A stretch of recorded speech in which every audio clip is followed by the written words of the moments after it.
The Private William Wright Story. It's February 1916, and a terrible war is raging in Europe. 17-year-old Wyoming area farm boy William Wright and his family, living outside of Reese's Corners, are following the events in their local paper. William knows some of his friends have signed up, received their splendid uniforms, and have gloriously marched away to save king and country. William has probably never been outside of Lambton County before. He yearns to be part of the excitement and glory in far-off Europe. He convinces his father, on a cold February day, to take him to Watford to sign up. William does very well in military training in both London and Camp Borden. His regiment comes back to Lambton for their farewell march through many of the towns before a farewell send-off in Sarnia. His next big adventure is a train ride with his 149th Battalion to Valcartier, Quebec, and then later to Halifax. Their send-off in Sarnia is very exciting. In Halifax, William next boards the ill-fated SS Lapland. It hits a mine en route to England, but fortunately they are only about 12 miles from Liverpool, and the ship can limp into Liverpool. Wow! William is now finally in faraway England, the home of his grandfather. What a glorious adventure for a farm boy from Lambton County. Life turns a little more difficult for William now. His training is relentless. Stories are filtering back from the front. His 149th Battalion is broken up, and the soldiers are scattered into the decimated ranks of frontline battalions.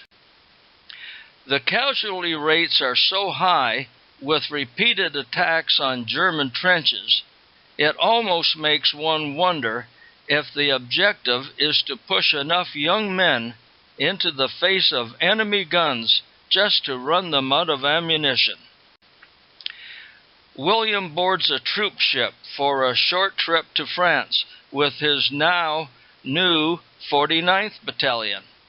This naive young lad from Wyoming has been transformed into manhood and has become a tough fighting machine. William's life has changed now for the worst. Gone are the delusions of glory. He is probably scared for his own life and the fear most soldiers have of letting their fellow soldiers down in battle.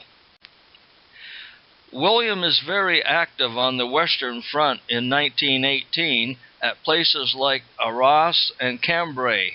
Cambrai is a strong German focal point in this area of France and is blocking the way for the Allies into Germany. His battalion is part of 2 Canadian divisions who are secretly moved into this area. The move is hidden because the German army knows that wherever the Canadians show up, there is a major offensive plan. After crossing Canal du Nord, William's battalion goes into action on the evening of September the 28th. The battle rages all night and into the day as the Canadians move forward into heavy machine gun fire. This battle map shows each battalion's pathway with their various objectives. The 49th Battalion's pathway is only about 1 kilometer wide, and their objective is the town of Tilloy, just north of Cambrai. Sometime during the pre-dawn morning of September the 29th, our now 19-year-old William is cut down by machine gun fire along with 40 other members of his battalion. The 49th Battalion reached their objective on September the 30th.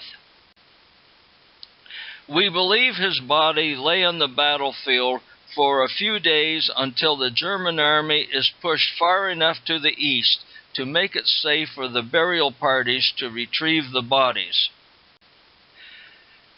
William's grave in a local cemetery about 1 kilometer from where he fell is marked by a simple wooden cross with a stamped metal ribbon giving his name, rank, battalion, serial number, and date of burial. The wooden crosses were replaced in the 1920s by traditional headstones. Most wooden crosses were burned, but a few make it back to Canada, and William's was one of them. William Wright, a 19-year-old Wyoming farm boy, gave his life fighting for king and country. Freedom isn't free. We must remember them.